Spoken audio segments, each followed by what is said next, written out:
everybody, welcome back. Hey guys, welcome back. Sorry about that little week there without a dose of your favorite people. That's us. That's us. I'm Bev. And I'm Diz. And this is Trigger Warning.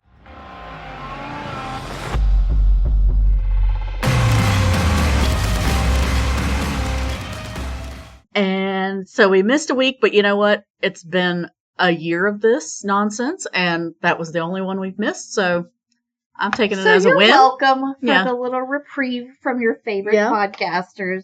Doesn't make sense. You can. I'm not even going to give you excuse. You just make up your own excuse, whatever floats your boat. But we're back right now. Yes, that's we're what's ready important. To talk about some things. And we're going to talk about spooky things in California. We like it. We're continuing with this thing. Yeah, California, they know how to party. That's what I've heard. But not when it comes to cryptids. No, apparently not. No. Tell us all about it, Bev. I am, but I'm not starting with the cryptid. The cryptid's a little bit later on in this, but it was kind of lame. But kind of funny, too. So, but I'm going to start with some other stuff first. So, there are just a couple trigger warnings. And of course, this is the haunting stuff. So like I usually say, these are brief mentions and usually no actual facts to back them up. So they're just legends. So there's no actual names. So we don't know if actual children died. So we don't know much of anything, but it's supposed to be entertaining. Right. But death of children, solitary confinement, we do know actually existed, drowning, and kind of torture. Ew. So, yeah. That's enough, girl. But, yeah. So here we go. Let's do it. So, the first place we're going to talk about in California is Washington Elementary School. Oh, no. This is in Alameda, California. It was constructed in 1980, and it was temporarily closed in 2012. And was transitioned into a magnet school and was renamed. In 2013, it reopened as the Maya Lin Magnet School, or Maya Lin School. A local legend says that during the renovation, a 13-year-old student gained access to the school and died. Oh. The legend says that he was exploring and entered an area that was roped off and didn't see a hole in the floor and fell through it. Oh, that's awful. And sadly, he wasn't found until much later. It's not clear if he died instantly or if he lay there until he succumbed to his injuries sustained in the fall. But I have a feeling it was the latter of the two because it was, obviously closed to students and everything. When the school reopened, the students began noticing cold spots or drops in temperature in certain areas of the building. And sometimes they would be overcome with feelings of dread for no apparent reason, besides just being in school.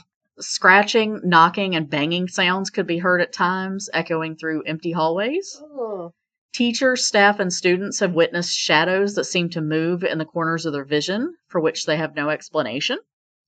And most unsettling of all, at night, when the building is empty and the darkness is filling the windows, and they can see their own reflections. Custodians and teachers have reported seeing a full-body apparition of the boy who died during the renovations. You shut your mouth like this. Like, ah. So that one's kind of spooky and sad. That is spooky and very sad.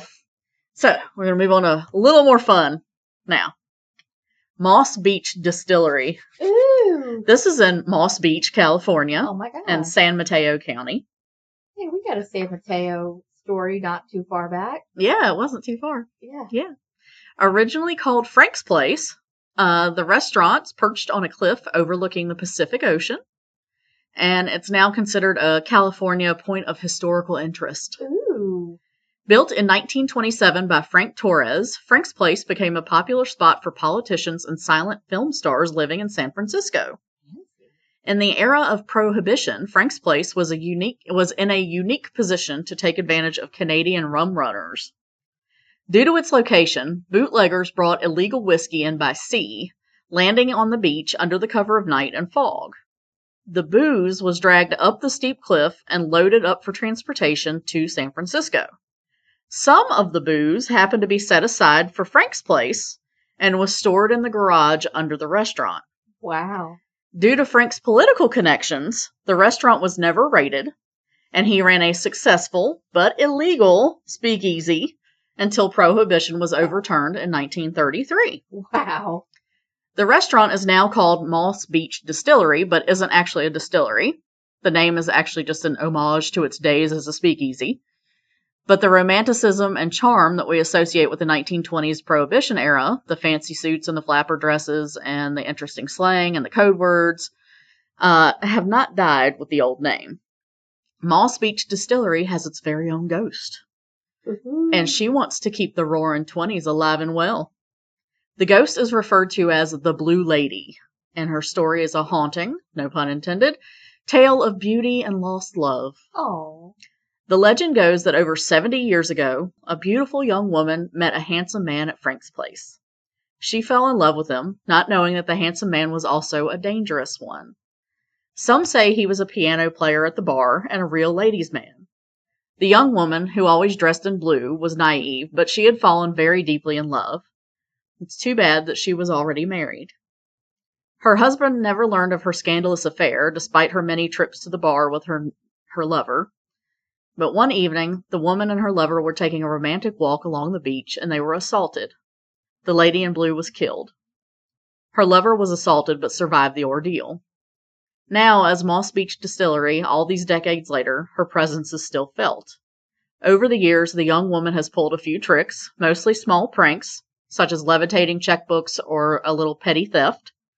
For example, different female customers will lose one earring, and then weeks later, several of the missing earrings will turn up in one place together. Weird. The lady in blue isn't intimidated by technology either. She has made phone calls where no one is on the other end of the line, and tampered with the date on restaurant computers before. There have been sightings of her according to small children in the restaurants, and some say if you look at the right time, you might see the lady in blue still searching for her lover. That sounds like a really cool place to visit. It really does. And it actually kind of makes you wonder if the lady in blue was fabricated to draw in customers, which, even if it was, I'm hooked. It sounds cool. Yeah. The place has been around since like 1927 or whatever I said, so that sounds awesome. Mm-hmm. So, this next one is a cryptid. It's the only cryptid I decided to use. Seems like an internet hoax to me. I'll let you judge. It's kind of lame. The video that I saw of it was kind of creepy, but it's still kind of lame. Okay. All right. The Fresno Nightcrawler, aka the Fresno Alien, Fresno, California, and Yosemite National Park, California, and there have been other sightings in other parts of the world since this. So, in 2007, in Fresno, California, obviously, a man named Jose discovered something strange in his yard. Woken by the sound of a dog barking, he checked the CCTV monitor for his front yard. On the screen, walking from the upper left to the bottom right of the screen, was a white figure.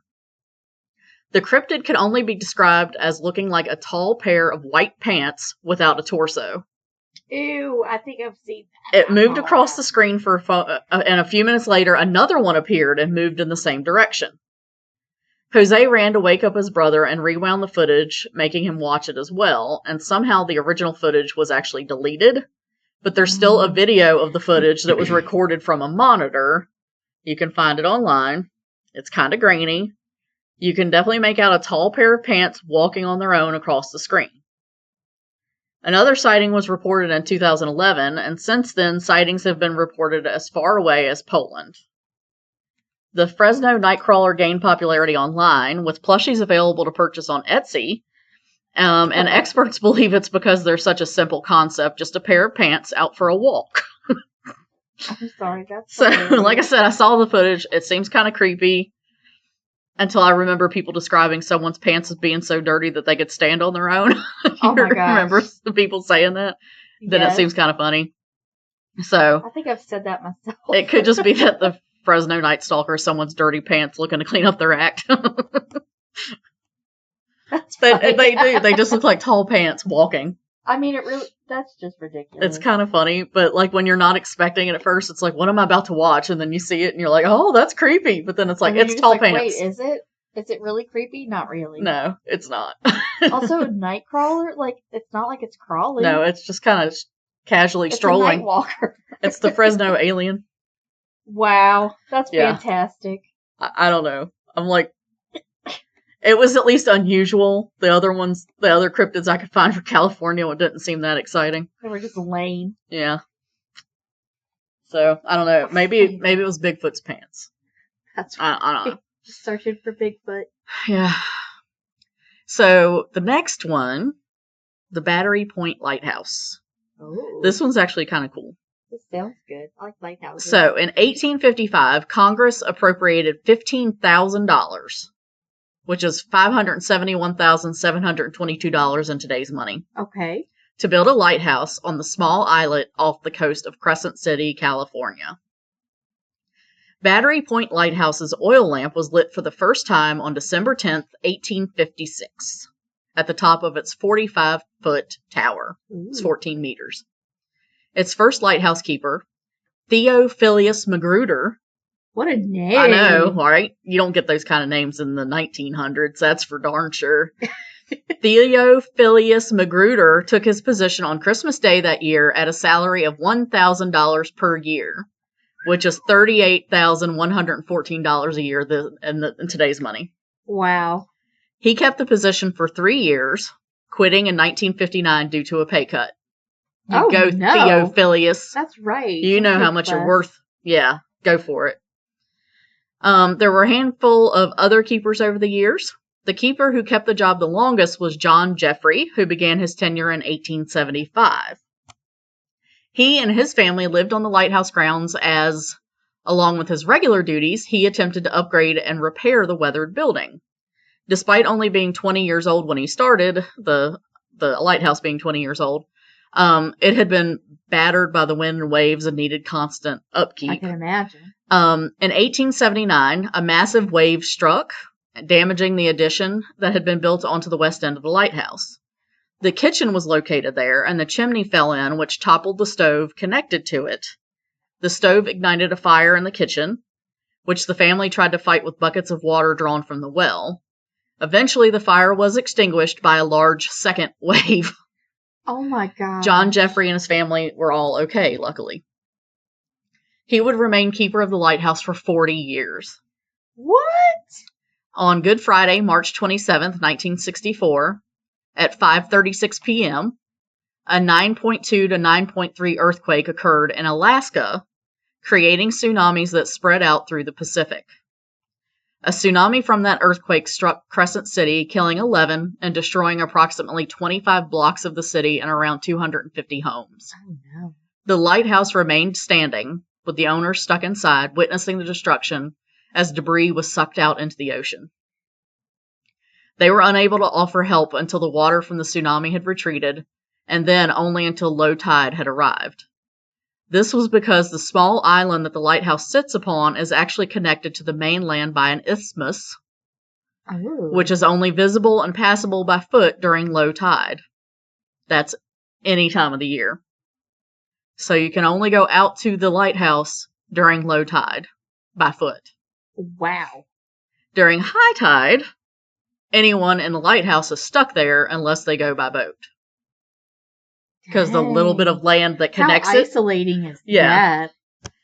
There has actually been only one death on the grounds of the lighthouse. That was the death of John Jeffrey, the lighthouse keeper, and it was due to natural causes. Okay. Despite this, the Battery Point Lighthouse is considered haunted to this day. Tours are offered by the Del Norte Historical Society, and ghost hunts have been conducted there as well.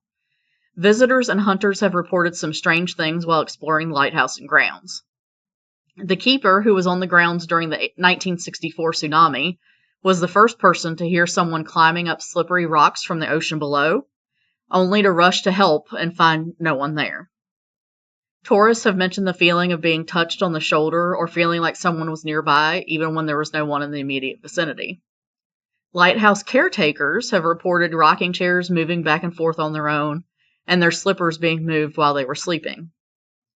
Ghost hunters and keepers have also heard the sound of giggling children and the sound of heavy work boots climbing the stairs of the lighthouse tower in the middle of the night.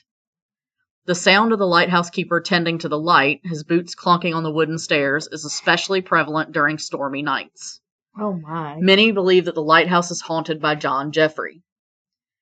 For once, though, the haunting isn't because of a gruesome death, but because of his many decades of service and responsibility to the lighthouse and the sailors that relied on it. It's possible his spirit and those of his family have found peace in the afterlife on the rocky shoreline of Crescent City and at a pretty lighthouse that's only accessible by foot when the tide has withdrawn. Aww. Well, that's lovely. I know. It's nice to think that they're just a nice story. tending to the little lighthouse still. He's still. And it's a pretty little lighthouse, too. You'll have to look it up. I will look it up, for sure. And then our last one, you can't talk about haunted shit in California and not talk about Alcatraz. Dun, dun, dun, dun, dun. So, the island that once held the prison called Alcatraz was originally known to Native Americans. Imagine. They believed the island was inhabited by evil spirits, and they would use it as a prison of sorts themselves. Interesting. When one of their members violated a tribal law in a way that warranted a severe punishment, the guilty party was sometimes left isolated on the island or exiled to it permanently. Oh, no. A fort was built on the island in the 1850s, and between 1909 and 1911, a military prison was built there. The island was transferred to the Department of Justice in 1934, so the military prison could be updated and turned into a high-security, minimum privilege prison for the nation's worst criminals. The Alcatraz that we all know and love. Yeah, for sure. Love is a loose term there. Indeed. So, guards who worked at the famous prison reported hearing sobbing and moaning, smelling terrible odors, and seeing phantom soldiers and prisoners. In addition, guards reported incidents where they would hear cannons and gunshots followed by screaming. The sounds were so real that they believed the prisoners had managed to escape their cells and gained weapons, and they would take cover, and after looking around to see what was going on, they would discover that everything was running like normal. Creepy. So, despite this happening when multiple guards were on duty and all of them hearing the sounds, they could never figure out what happened. But they would all hear it and take cover. Like, that's gotta be something. Right? It's like, this isn't one person reporting this stuff. It's guards, too. It's not just like some random person. Yeah. Hearing gunshots and they think that there was a riot, they take cover and get ready to, like, respond. Right. And then they go to, like, okay, let's go figure out what's going on. And there's nothing. Another common experience shared by the guards was a phantom fire in the empty laundry room. They would smell smoke, and when they investigated, the black smoke was so thick that the guards would be driven back from the room, and then minutes later the room was completely fine. Crazy. Alcatraz was built to be an uncomfortable and punishing place for inmates. And for the worst of the worst, there was the notorious D block of the prison. Originally, the D block was built to be the same as the other cell blocks, but the Bureau of Prisons appropriated additional money for a more secure section after the 1939 escape attempt that led to the death of Arthur Doc Barker. The D block was made of 42 cells. 36 of these were basically like the other cells in the prison, except the prisoners in them had no contact with the general population. They were not allowed to go to work. They got 2 showers a week and only 1 visit to the recreation yard each week. And they didn't get to use the mess hall for meals. They had to eat in their cells. Their only form of entertainment was to read. And the reading was only any material that the prison approved. Their cells were also extremely cold. They were facing the Golden Gate Bridge, and it caught the wind coming from that direction. Oh, wow. So it was like the colder section of the prison. 5 of the other 6 cells in D block were labeled as strip cells, but were called the hole by inmates and guards. The prisoners who broke the rules the most were located in these cells, located on the bottom tier, which were the coldest place in the prison. These cells were really bare bones, containing a sink, a toilet, and a low-watt light bulb that was controlled by the guards. Inmates in these 5 cells got a mattress, but it was taken away during the day. These offenders were not allowed any time in the yard, they could not shower, and they weren't even allowed to read. Ugh. Completely isolated with nothing to do, these prisoners could be sentenced to these cells for a violation of prison rules for up to 19 days. The last cell, known as the Oriental, was the most severe punishment that could be assigned in the prison. It was dark and cold, encased in steel, with no sink or toilet. The inmate had a hole in the floor to use for relieving himself. The prisoner was put in the cell completely naked and given a restricted diet. They were given a mattress for sleep, but it was removed each morning. Otherwise, they were left naked, cold, and in pitch black darkness. This punishment was usually only set for 1 to 2 days. Though for many, I'm sure that would be enough to drive them completely freaking bonkers. Yeah. Guards reported stories of an entity with glowing eyes that they called the Thing that was sighted so frequently around the hole that it became a running joke. In fact, one night an inmate began screaming about being attacked by a creature with glowing eyes. He screamed and screamed and screamed into the night before finally, suddenly, he became quiet. When the guards opened his cell the next morning, he was found dead with a, quote, terrible expression on his face and, quote, noticeable handprints around his throat. An autopsy proved that the strangulation was not self-inflicted. Some believe that the man was killed by a guard that got fed up with his incessant screaming and murdered him. By far, though, most people believe that the inmate was killed by the evil spirit of a prisoner from the 19th century. This ghostly figure was seen wandering the corridors at times. The morning that the inmate was found dead, all the inmates were lined up for their routine head count, and an extra inmate was counted. The dead man appeared at the end of the line and then suddenly vanished when approached by the guards, as the other inmates and the stunned guards watched. Everyone saw him? Everyone saw. Crazy. Visitors today report cold spots, men's screaming voices, whistles, and clanging doors. D Block is especially haunted, with these reports more prevalent around that area, and it's often 20 degrees colder than other parts of the prison, despite the fact that I'm sure it has some kind of climate control now. Right. It is so eerie that some park rangers refuse to go into the area alone.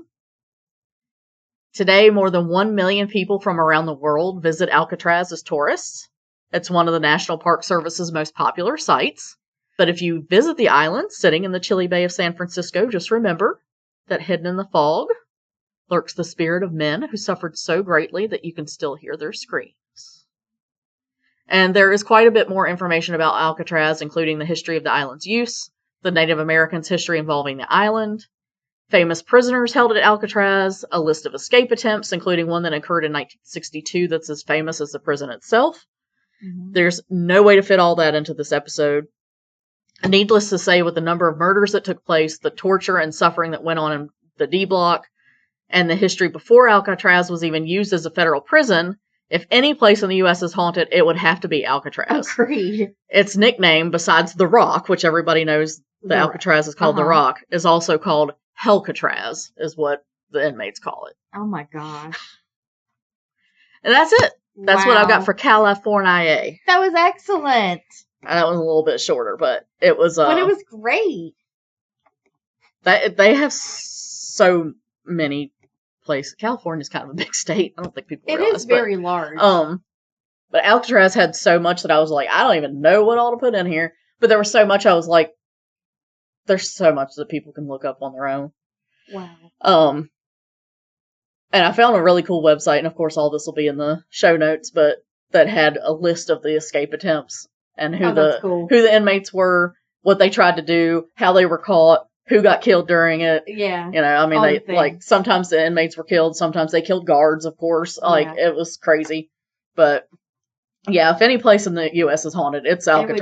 It would definitely be there. Between the where it is, like the Native Americans, and they think it was haunted by evil spirits, and then there were military prisoners there, and there was a lighthouse there, and then after the prison closed in like the 1970s, then a group of Native Americans kind of took over the island as like a civil disobedience kind of thing because it used to belong to them. But then there wasn't anybody really controlling, like, there wasn't like a ruling party of the Native Americans, and so like the lighthouse keeper's house was burned down, and like the warden's house was burned, and a bunch of damage happened, and So eventually they got forcibly, like, removed by the government, and there were,